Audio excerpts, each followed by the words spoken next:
خطوط امون المفروض تبقى مكسوره حالكا الفروض.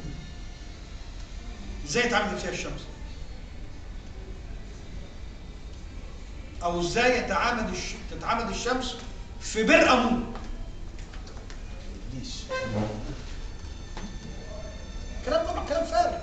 هي فعلا الشمس بتدخل، بس الشمس بتدخل طبيعي. يعني انت النهارده لو رحت نصبت في شقتك او في بيتك ان لقيت الشمس النهارده داخله في اوضه معينه في الشباك المعين دون الساعه كذا، علم علامه كده رصاص حواليها، وتعالى السنه الجايه في نفس نفس التوقيت وفي نفس اليوم من السنه هتلاقي الشمس داخله.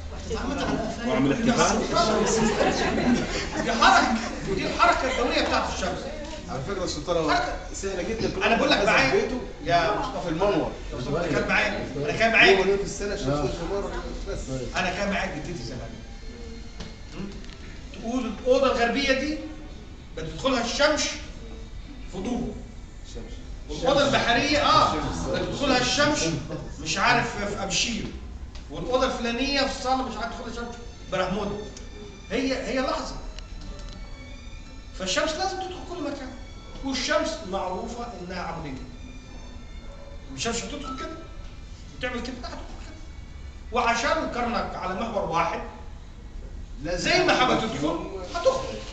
ولو قدر للمعبد انه هيمتد كيلو هتتعامل معاه، مش هتتعامل معاه، هتدخل فيه. اللي بيحصل في ابو سمبل ظاهره رياضيه فلكيه بحته، بدليل احنا لما رفعنا وعدنا مبنى المعبد مره ثانيه وحركناه 180 متر اعتقد الى الشرق، وعلناه ب 161 متر اللي هي اعلى نسبه فيضان اتحسبت ان المعبد يكون سيف يكون امن، عشان الظاهره فلكيه، وعشان الظاهره عملها البني ادم، عملها يعني قصدي عملها الراجل الفنان او المعماري الاركتكت اللي صمم المعبد.